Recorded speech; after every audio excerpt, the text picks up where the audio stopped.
Hello, नमस्कार, good evening इला जी। नमस्ते, नमस्ते। क तो let's continue with this session. आप कुछ भी बोलना या पूछना चाहते हैं, प्लीज गो अहेड। जी हाँ, मेरे ज़हन में एक क्वेश्चन था कि कभी भी किसी की जब मृत्यु होती है तो ये दिमाग में ऐसा चलता रहता है कि क्या ये आत्मा क्या है? मृत्यु के बाद क्या होता?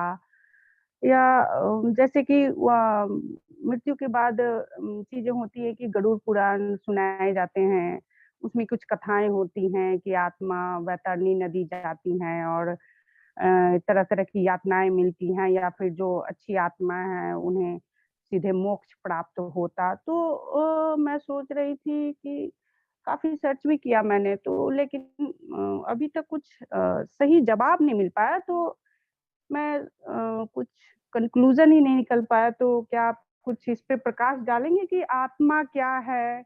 या पुनर्जन्म क्या है? एक और क्वेश्चन मेरे दिमाग में चल रहा था कि जब गीता में भी कहा गया है कि वो आत्मा पुनर्जन्म होता तो ये जो आत्मा है वो जाती कहाँ और अगर पुनर्जन्म हो जाता तो फिर ये पॉपुलेशन बढ़ कैसे रहा है? फिर नई आत्माएँ कहाँ से आ रही हैं? जब किसी की मृत्यु हुई और वो उसका पुनर्जन्म हो गया, उस व्यक्ति का, तो फिर ये नई आत्माएँ कहाँ से आ रही हैं? और ये आत्मा है क्या सचमुच? मेरे ख्याल से अगर ये कोई एनर्जी है तो इसका ट्रांसफॉर्मेशन होता, लेकिन फिर भी एक नई आत्मा कहाँ से आ रही है? तो अगर कुछ इस पे कुछ विचार आपके आते तो? बहुत अच्छा क्वेश्चन है और बहुत वास्ट टॉपिक है। तो इसमें तो काफी समय लग सकता है सारी चीजें डिस्कस करने में, और एक क्वेश्चन के बाद दूसरा क्वेश्चन आ जी, सकता है जी। हमेशा। लेकिन फिर भी हम लोग कोशिश करेंगे कि हुँ, जितना हुँ। कुछ कवर हो सके, और हम लोग एक सेटिस्फैक्टरी कंक्लूजन पे पहुंचने की कोशिश करेंगे इसमें। जी, जी, जी। तो जी, जी, मैं एक बात और मैंने बौद्ध धर्म में भी पढ़ा, जैन धर्म में भी पढ़ा, हिंदू धर्म में भी मैं पढ़ रही हूँ कि सब पुनर्जन्म को मानते। तो क्या ऐसा सचमुच है? हाँ, एक-एक करके चलते हैं।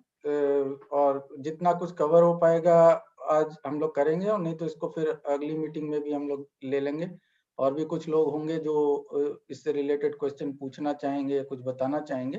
तो पहले हम लोग शुरुआत करते हैं बेसिक से, जो कि ये जो आत्मा या शरीर या जीवन और इनके बीच का रिलेशन, ब्रह्म, परमात्मा, अलग-अलग धर्म ने इसकी अलग-अलग तरीके से व्याख्या की है, और अलग-अलग धर्म में अलग-अलग मान्यताएं हैं। हिंदू धर्म और बौद्ध धर्म आपस में बहुत मिलते-जुलते हैं, लेकिन इनमें भी कुछ डिफरेंसेस हैं। जैसे बुद्ध को कुछ चीजें जो नहीं अच्छी लगी, इसकी वजह से उन्होंने एक नए धर्म का प्रचार प्रसार किया। बुद्ध से पहले जैन हुए, तो जो जैन महावीर को मानते हैं उन्होंने जैन धर्म अपनाया। लेकिन बुद्ध जैन धर्म की भी कुछ बातों से सहमत नहीं थे। जैसे उसमें जो कट्टरता थी या एक्सट्रीम वाला जो फिलॉसफी था, उससे बुद्ध बहुत हुँ। प्रभावित नहीं थे। इसलिए उन्होंने मध्यम मार्ग का अनुसरण किया और मध्यम मार्गी लोगों को सिखाया, और उन्होंने फिर जी, अपनी जी, जी व्याख्या और दी। इसलिए जी, जी, जैन धर्म इसलिए भारत के बाहर भी नहीं फैल सका क्योंकि इसमें इतनी ज़्यादा कट्टरता थी। तो हाँ, बिल्कुल। सबकी अपनी-अपनी मान्यता होती है, लेकिन अब बात है कि उसको किस प्रकार से लोग अभ्यास में ला रहे हैं, और वो अभ्यास कितना सहज है। क्योंकि कोई भी परंपरा या कोई भी चीज लंबे समय तक तभी जीवित रह सकती है जब वो किसी के लिए भी सहज हो। अगर उसमें सहजता नहीं होगी तो लोग उसको अभ्यास में नहीं रख पाएंगे, और धीरे-धीरे वो विलुप्त हो जाएगी। तो जैन धर्म के साथ भी कुछ ऐसी ही बातें थी कि वो इतनी सहज नहीं थी कि कोई भी उसको आसानी से अपना सके। इसलिए बुद्ध ने ये प्रयास हुँ। किया कि लोग आसानी से उनकी बातों को समझ सकें और उन पर अमल कर सकें। हिंदू हिंदू धर्म में भी मान्यताएं लगभग बराबर हैं, लेकिन कुछ जगह यहाँ पर बुद्ध अलग होते हैं। जैसे उन्हें मूर्ति पूजा में विश्वास नहीं था, वो आत्मा नाम की कोई चीज पर विश्वास नहीं करते थे। लेकिन हाँ, पुनर्जन्म पर वो विश्वास करते थे। वो एक परम सत्य या परमात्मा के अस्तित्व पर विश्वास करते थे। तो हम एक-एक करके लेंगे कि इसमें क्या-क्या मान्यताएं हैं। हिंदू धर्म से अगर शुरू करें तो हिंदू धर्म में आत्मा को अमर माना गया कि वो शरीर धारण करती है और जब तक शरीर में रहती है तब तक जीवन है। जब आत्मा शरीर से निकल जाती है तो व्यक्ति की मृत्यु हो जाती है और शरीर भले वहां पड़ा रहे, हम कहते हैं कि फलाने व्यक्ति का स्वर्गवास हो गया या वो गुजर गए या वो नहीं रहे। तो कहने का मतलब है कि जो व्यक्ति था, जब तक आत्मा और शरीर साथ में थे तब तक वो उस व्यक्ति को का जीवन था। जैसे ही वो हमने कहा कि वो व्यक्ति अब जीवित नहीं है। समझने वाली बात है कि आत्मा और शरीर जब मिलती है तो एक पहचान बनती है और पहचान बनती है किसी व्यक्ति के कर्म से। जैसे ही आत्मा शरीर से निकल जाती है, हम कहते हैं कि इस व्यक्ति की मृत्यु हो गई है, यह व्यक्ति नहीं रहा। तो शरीर तो सामने पड़ा है लेकिन अब शरीर में जीवन नहीं है, तो वो कोई कर्म नहीं कर सकता जिससे अब आगे उसकी कोई पहचान बन सके या जो पहचान उसने अभी तक बनाई है उसको वो आगे बढ़ा सके। और आत्मा जब शरीर से निकल जाती है, और अगर पुनर्जन्म की बात हम लोग आएंगे धीरे धीरे उस पर, लेकिन अगर पुनर्जन्म उसका होता है तो आत्मा जब नया शरीर धारण करती है तो क्या वो अपनी पुरानी पहचान पुराने व्यक्ति के नाम से जानी जाती है? नहीं, वह एक नया शरीर धारण करने पर एक नई पहचान एक नए नाम से जानी जाती है। और फिर वही बात आती है कि अब जब नया शरीर और आत्मा मिलके जैसा कर्म करेंगे तो एक नई पहचान बनेगी। तो मेरे मत में जो रह जाती है वह पहचान रह जाती है, और आत्मा और शरीर जब तक साथ में है तब तक एक व्यक्ति की पहचान है। जैसे ही दोनों अलग हुए, शरीर तो नश्वर है, वो मिट जाएगा, और आत्मा को अगर हम किसी फॉर्म ऑफ एनर्जी मानते हैं तो वो भी किसी दूसरे रूप में अवतरण ले सकती है, रीइंकार्नेशन हो सकता है, या वो एनर्जी किसी दूसरे रूप में ट्रांसफॉर्म होकर कोई और काम भी कर सकती है। क्योंकि जरूरी नहीं कि इलेक्ट्रिक एनर्जी हमेशा इलेक्ट्रिक एनर्जी के फॉर्म में ही रहे, वो ट्रांसफॉर्म होती रहती है। तो अगर हम आत्मा को एनर्जी मानते हैं तो वो भी ट्रांसफॉर्म हो सकती है। और इसलिए जब आत्मा दूसरा शरीर भी धारण कर रही है तो उसकी पहचान नहीं रह जा रही। अब इतने हम अगर हमने बहुत सारे जन्म लिए हैं तो इस जन्म में हमारी एक पहचान है। पिछले जन्म में हम क्या थे हमें याद नहीं, आगे वो अगर हमारा कोई जन्म होगा तो क्या होगा वो भी हम नहीं जानते। कहने का तात्पर्य यही है कि एक पहचान है जो अमिट है, जो रह जाती है और वो हमारे कर्म से संबंधित होती है। आत्मा ने जैसे ही शरीर का त्याग किया, आत्मा तो मुक्त है और आत्मा की फिर कोई पहचान नहीं है। वो आत्मा अगर किसी दूसरे के शरीर में जाएगी तो एक नई पहचान बनेगी। तो अगर रीइंकार्नेशन या रीबर्थ होता भी है तो उसमें पहचान तो नहीं रह जाती, तो वो एक नया जन्म ही है पूरी तरह से। और इसलिए है कि हमें जो भी कर्म करना है, हमें अच्छे कर्म करना है ताकि हमारी एक अच्छी पहचान बने। अब कहा जाता है कि वे बड़े धर्मात्मा थे, और अगर कोई बुरा व्यक्ति जाता है तो कहा जाता है बड़ा दुरात्मा था।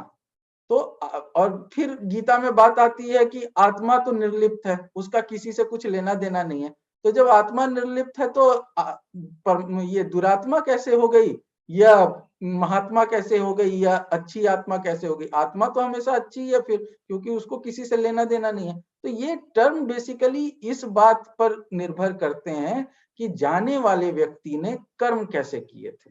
अगर उसने अच्छे कर्म किए हैं तो हम कहते हैं कि धर्मात्मा व्यक्ति था, और अगर उसने बुरे कर्म किए हैं तो कहते हैं दुरात्मा व्यक्ति था।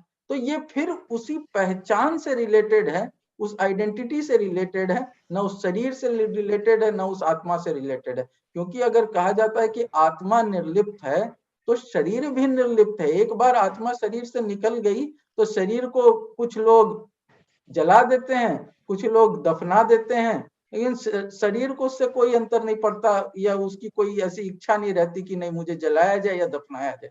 ये तो जो जीवित व्यक्ति हैं उनकी श्रद्धा और इच्छा पर निर्भर है कि वो उस शरीर के साथ क्या कर रहे हैं, और वो अपनी मान्यता के अनुसार वो चीज करते हैं।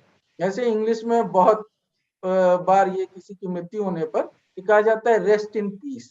तो रेस्ट इन पीस किसको कह रहे हैं हम? तो बेसिकली क्रिश्चियनिटी में लोग जलाते नहीं हैं किसी व्यक्ति की मृत्यु होने पर, वे उसे दफना देते हैं। अब उस क्रिश्चियनिटी के बाद ये मान्यता मुस्लिम इस्लाम धर्म में भी है, जहां शरीर को जो है वो दफना दिया जाता है, उसे जलाया नहीं जाता है, क्योंकि उनकी मान्यता है कि जो चला गया व्यक्ति ये मृत्यु नहीं है, ये एक तरह का ट्रांजिशन पीरियड है जहां पर आत्मा और शरीर वेट करते हैं। किस चीज का वेट करते हैं? तो वेट करते हैं जजमेंट डे का, जब जो परम सत्ता है वो उनका इंसाफ करेगा। अब वो अच्छा व्यक्ति है तो उसे स्वर्ग मिलेगा, बुरा व्यक्ति है तो वो नरक में जाएगा, और अगर उसने बहुत अच्छे कर्म किए तो उसकी तुरंत मुक्ति हो जाती है। तो इसलिए कहा जाता है रेस्ट इन पीस, कि जब तक आपका जजमेंट डे नहीं आ रहा है तब तक आप सुख से शांति से रहें।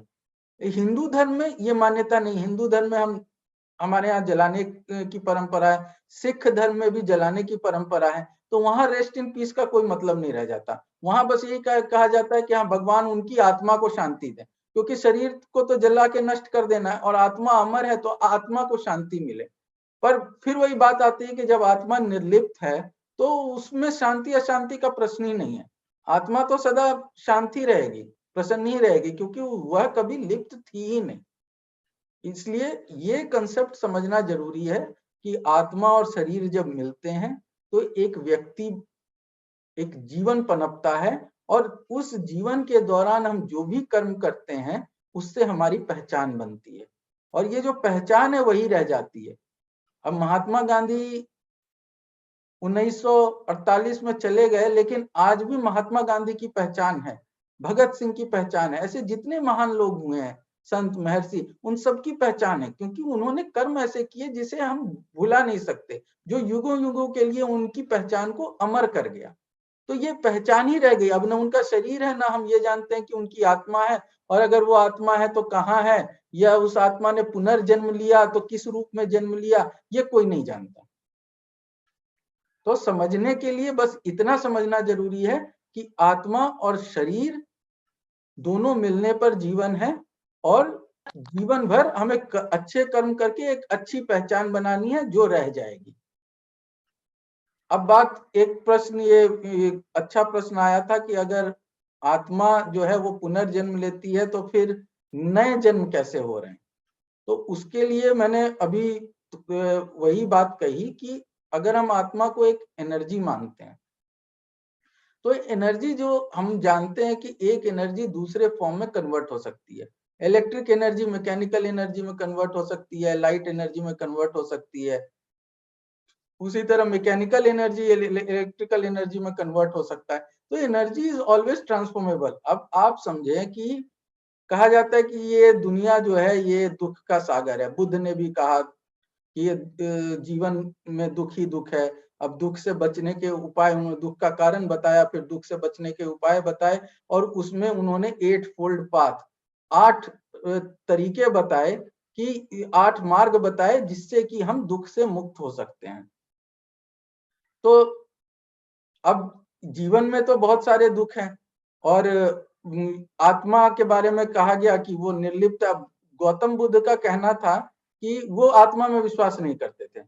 उनका कहना था कि जो ये हमारा कॉन्शियसनेस, अंतरात्मा, अंतर चेतना, उस टर्म का उन्होंने यूज किया कि वो एक फ्लेम की तरह है, जैसे एक जलती हुई मोमबत्ती की लौ है वो। और मोमबत्ती हमारे शरीर के समान है, वो धीरे धीरे जलता जलता नष्ट हो जाता है, लेकिन वो लौ जो है वो नहीं नष्ट होती। वो मोमबत्ती के खत्म होने के बाद भी रहती है, और वो किसी दूसरे मोमबत्ती को या दूसरे शरीर को प्रकाशित कर सकती है। तो उनका ये विचार था। वो आत्मा में विश्वास नहीं करते थे, लेकिन वो पुनर्जन्म में विश्वास करते थे, और पुनर्जन्म में उनका कहना था कि वो जो अंतर चेतना है वही जीवित रहती है, वही दूसरा शरीर धारण करती है, दूसरे शरीर में प्रवेश करती है। कहने का मतलब यह है कि कोई आत्मा माने या कोई अंतर चेतना माने, अगर पुनर्जन्म हो रहा है तो उसमें कोई ना कोई एनर्जी आ रही है। अब जब हम कहते हैं कि एनर्जी या सोल जो आ रहा है वो अगर अमर है, तो क्या जरूरी है कि वो हमेशा एक ही फॉर्म में रहे? हो सकता है वो दूसरे फॉर्म में ट्रांसफॉर्म हो जाए एज पर रिक्वायरमेंट, और जब नए शरीर धारण करने की जरूरत पड़ती है, किसी का नया जन्म होना होता है, तो वो यूनिवर्स से उस तरह की एनर्जी अपने अंदर समाहित करता है और वो आत्मा का रूप हो जाता है, आत्मा रूपी एनर्जी हो जाती है। और ये एनर्जी का अलग अलग फॉर्म हो सकता है, अलग अलग शक्ति हो सकती है। जैसे एक पंछी के अंदर जो आत्मा है वो एक मनुष्य के अंदर की आत्मा से भिन्न हो सकती है, क्योंकि अब हम समझे कि एनर्जी से अलग अलग तरह के मशीन चलते हैं, लेकिन उन अलग अलग मशीन को अलग अलग वोल्टेज, अलग अलग करंट, अलग अलग एनर्जी की जरूरत होती है। अब 5 एम्पियर के डिवाइस में अगर 15 एम्पियर हम डाल देंगे तो वो जल जाएगा। इसी प्रकार से आत्मा रूपी जो एनर्जी है वो अलग अलग बॉडी फॉर्म्स को चला रहा है, और अलग अलग बॉडी फॉर्म्स में अलग अलग कैपेबिलिटी होती है, अलग अलग रिक्वायरमेंट होती है। तो मेरे हिसाब से, मेरे मत में, एक शरीर वो एनर्जी यूनिवर्स से कैच करता है, और वो जब तक उसको कैच करके रख सकता है तब तक उस व्यक्ति का जीवन है। जैसे ही उसके शरीर में ये शक्ति खत्म हो जाती है कि वो उस एनर्जी को कैच करके अपने अंदर रख सके, वो व्यक्ति की मृत्यु हो जाती है। अब वो एक नॉर्मल मृत्यु भी हो सकती है, वो एक्सीडेंटल भी हो सकता है, अब वो अलग अलग फॉर्म हो सकते हैं, लेकिन जब तक दोनों साथ हैं तब तक जीवन है। तो अगर नया जीवन पनप रहा है तो इसका मतलब है कि वो जरूरी नहीं कि जो आत्मा जा रही है वही जन्म लेगी और वो दूसरे फॉर्म में कन्वर्ट नहीं हो सकती, या यूनिवर्स में उस एनर्जी की का और कोई सोर्स नहीं है, या जब तक एक आत्मा दूसरे शरीर में प्रवेश नहीं करेगी बाकी शरीर को वेट करना पड़ेगा। तो इस तरह का कंसेप्ट जो मेरे हिसाब से सही नहीं है, कि आत्मा वो एनर्जी है जो यूनिवर्स में प्रेजेंट है इन एम्पल अमाउंट, और जैसी जब रिक्वायरमेंट होती है शरीर को, वो शरीर उसको धारण कर लेता है। जी, जी, बहुत अच्छा बताया आपने। अ, जी, एक और मैं भी कुछ पूछना चाहूंगी इस आत्मा के बारे में कि हिंदू माइथोलॉजी के हिसाब से 84 लाख योनियों में भटकता है आत्मा, तो इसका क्या मतलब? देखिए, अब जब पुनर्जन्म की बात आई तो बहुत सारी चीजें हैं वो लोगों ने कल्पना की, या लोगों ने उस तरह से चीजों को समझने या समझाने की कोशिश की। प्रामाणिकता किसी चीज की ऐसी है नहीं, क्योंकि न किसी ने देखा है, न कोई उसको पूरी तरह से जान सका है। तो अगर हम लॉजिकली सोचें, तो अगर हम पूरी स्पीसीज को लें तो इट काउंट बहुत ज्यादा है। वर्ल्ड में, यूनिवर्स में जितनी स्पीसीज है, जिस फॉर्म में लाइफ होता है, वो बहुत ज्यादा है। अब कहा गया कि एक आत्मा जो है वो कभी समाप्त नहीं होती, वो पुनर्जन्म लेती है। तो पुनर्जन्म लेगी तो क्या हर बार आदमी बनेगी, इसकी संभावना है, या कोई और भी फॉर्म हो सकता है? तो कहा गया कि मनुष्य जो है वो सबसे विकसित प्राणी है, और मनुष्य जो है वो इस लेवल पर पहुंच सकता है कि वो भगवान कहा जा सके। जो अवतरण हुए या कुछ लोगों ने स्पेशल काम किया जिन्हें हम आज भगवान के रूप में जानते हैं। तो इसलिए कहा गया कि अगर आप अच्छा कर्म करोगे तो आप फिर मनुष्य बन के आ सकते हो, या ऐसा कर्म किया कि आप बंधन मुक्त हो गए तो आपको सीधा मोक्ष मिल जाएगा, फिर जन्म मरण इस साइकिल में पड़ने की जरूरत नहीं पड़ेगी। और अगर आप बुरे कर्म कर रहे हो तो आपको 84 लाख योनि में बार बार आना पड़ेगा, क्योंकि जो लोग ये मानते हैं कि आत्मा अनंत है और आत्मा हर बार जन्म लेती है, तो वो कर्म योग सिद्धांत और कर्म भोग सिद्धांत को भी मानते हैं कि आप जो कर्म करते हैं वो कभी भी नष्ट, उसका फल कभी भी नष्ट नहीं होता। अगर आपने अच्छे कर्म किए हैं तो वो भी संचय होगा, अगर आप बुरे कर्म कर रहे हैं तो वो भी संचय होगा, और जब तक उसका जो इक्वेशन है वो जीरो ना आ जाए तब तक आपको बर्थ लेते रहना पड़ेगा। तो अगर कोई व्यक्ति अच्छा कर्म कर रहा है और बुरा कर्म कर रहा है तो वो आपस में प्लस माइनस होते रहते हैं, और जो बैलेंस बच जाता है, अगर उस व्यक्ति जीवन के खत्म होने पर भी कुछ बैलेंस बच गया तो कहा जाता है कि आप 1 करोड़ जन्म भी लेते हैं, लेकिन अगर वो बैलेंस नील नहीं हुआ है तो आपको फिर एक जन्म लेना पड़ेगा उस बैलेंस को नील करने के लिए। अब उसमें भी एक कंसेप्ट आता है कि अब ये इक्वेशन कैसे आदमी समझेगा कि ये जीरो हो गया कि नहीं हुआ? तो उसमें एक निष्काम कर्म का कंसेप्ट दिया भगवान कृष्ण ने। अब उन्होंने कहा कि जैसे एक बीज है, अगर आप उसको भून देते हो तो भूनने के बाद अगर आप बीज रोप रोप भी दोगे तो उसमें से कोई पौधा नहीं निकलेगा। तो निष्काम कर्म का यही कंसेप्ट है।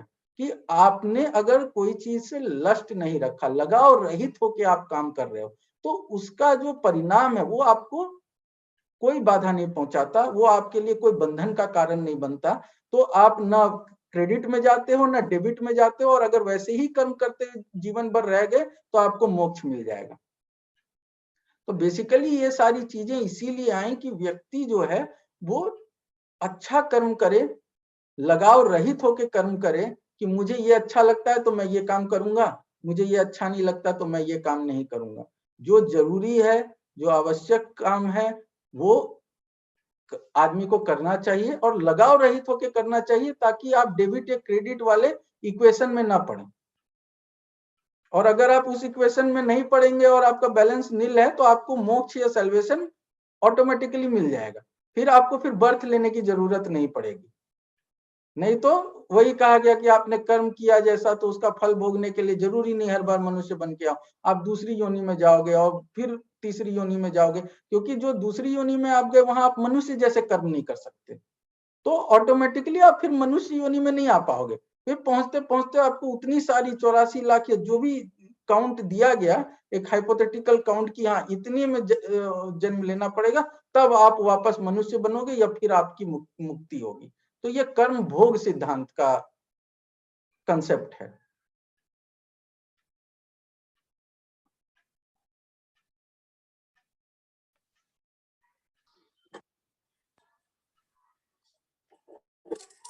जी जी बहुत अच्छा समझाया आपने। ये टॉपिक्स बहुत वास्ट हैं और समय थोड़ा कम रहता है हम लोग के पास, तो अगर इससे रिलेटेड और कुछ क्वेश्चंस हों हम लोग उसको नेक्स्ट टाइम डिस्कस कर सकते हैं। हमें स्मिता जी भी जुड़ गई हैं, उनसे भी एक बार पूछ लें अगर उनका कोई क्वेश्चन है या वो कुछ बताना चाहती हैं।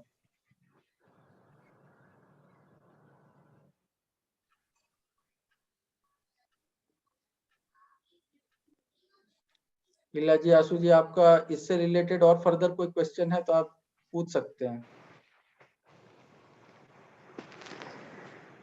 कभी कभी ये, हाँ हेलो जी, ये कभी कभी कहा जाता है कि आत्मा भटकती है, मृत्यु के बाद आत्माएं भटकने लगती हैं जब उनका मतलब अननेचुरल डेथ में ये माना जाता है कि आत्माएं भटकने लगती हैं, तो क्या ये सच माना जाए? देखिए, आत्मा और शरीर आपस में जुड़े रहते हैं, और अगर कोई चीज अननेचुरली हो रही है तो आपके अंदर की आत्मा या जो वो एनर्जी है, आपका बॉडी जो है वो इमीडिएटली इस फॉर्म में नहीं होता कि वो उससे तुरंत उसको पहचान सके कि ये चीज हो गई है। जैसे अगर कोई बर्तन बहुत गर्म है लेकिन आप उसको छूते हैं, तो थोड़ी देर तक के लिए आपको ये एहसास नहीं होता कि वो कितना गर्म है। जैसे ही वो सेंसेशन आपके ब्रेन तक पहुंचता है और ब्रेन वापस से आपको सेंसेशन देता है कि हाँ ये बहुत ज्यादा गर्म है, तो आप अचानक से फिर हाथ हटाते हैं। तो यही चीज होती है अननेचुरल डेथ में, कि वो एनर्जी जो आपके अंदर बंधी हुई थी आपके शरीर में, वो अचानक से निकल रही है, और उस समय उसको ये आभास नहीं रहता कि योर बॉडी और your soul is not prepared for the fact that they have to part now, कि उन दोनों को अब अचानक से अलग होना है। तो जितने देर तक वो सेंसेशन नहीं पहुंच रहा है तब तक वो हम कह सकते हैं कि वो चीज भटक रही है, बट बेसिकली वो भटकती नहीं है। इट्स जस्ट दैट कि वो ट्रांजिशन पीरियड जो रहता है जिसमें उसे ये समझ में आता है कि हाँ अब मैं इस शरीर का पार्ट नहीं हूँ, मैं इससे अलग हूँ। क्योंकि जो नेचुरल डेथ होती है उसमें आपके सेंसेस को ये धीरे धीरे पता चल जाता है, मेंटली भी आपको ये पता चल जाता है कि नहीं अब ये शरीर मेरा साथ ज्यादा दिन रहने वाला नहीं है। जैसे आप किसी बूढ़े व्यक्ति को जो बहुत एजेड हो गए हैं और अब मृत्यु के करीब हैं, उनसे आप सुन सकते हैं और उनके एक्सपीरियंस से आपको पता चलेगा कि वो कहेंगे कि नहीं अब ये शरीर बहुत ज्यादा दिन रहने वाला नहीं है, या मुझे ऐसे वो लोग दिख रहे हैं जो अब नहीं है और वो लेने आए हैं। तो वो सारी फीलिंग आने लगती है, तब वो कहते हैं कि हाँ उसने शांति से अपने प्राण त्यागे तो अब उसको मुक्ति मिल जाएगी। लेकिन जब ये अननेचुरल डेथ होता है या अचानक से कोई घटना घटित हो जाती है जिसकी वजह से शरीर और आत्मा को अलग होना पड़ता है, तो वो ट्रांजिशन का थोड़ा टाइम रहता है जिसमें हमारा सेंसेस डेवलप होता है और ये पता चल जाता है कि नहीं, अब वो दोनों एक दूसरे के पार्ट नहीं।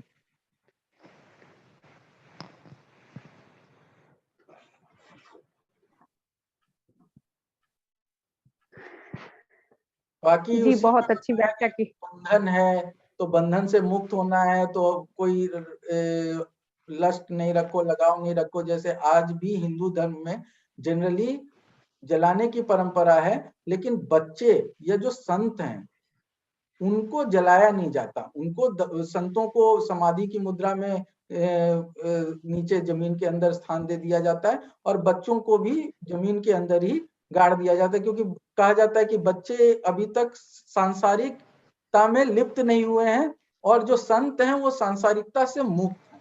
तो उनके शरीर को जला के नष्ट करने की जरूरत नहीं है, कि क्योंकि उनका शरीर पहले से उससे मुक्त है और आत्मा तो पहले से मुक्त है ही सब चीज से। तो यही यही इसी कंसेप्ट के आधार पर ये सारी चीजें आई और ये सब मान्यता है बेसिकली। इसका कोई साइंटिफिक या ऐसा प्रूफ नहीं है कि कोई आपको दिखा सकता है कि हाँ ये आत्मा ऐसे निकली, यहाँ गई, ऐसे भटक रही है, कहाँ जा रही है। ये सब मान्यताएं धीरे धीरे पनपी, जो अलग अलग धर्म में लोग अलग अलग तरीके से मानने लगे। जी, इसी बात पर श्रीमद् भागवत गीता में श्री कृष्ण ने कहा है, यह आत्मा किसी काल में भी न तो जन्मता है न मरता ही है, तथा यह न उत्पन्न होकर फिर होने वाला ही है, क्योंकि यह अजन्मा, नित्य, सनातन और पुरातन है। शरीर के मारे जाने पर भी यह नहीं मारा जाता। और अगर इसे संस्कृत में कहा जाए, न जायते म्रियते वा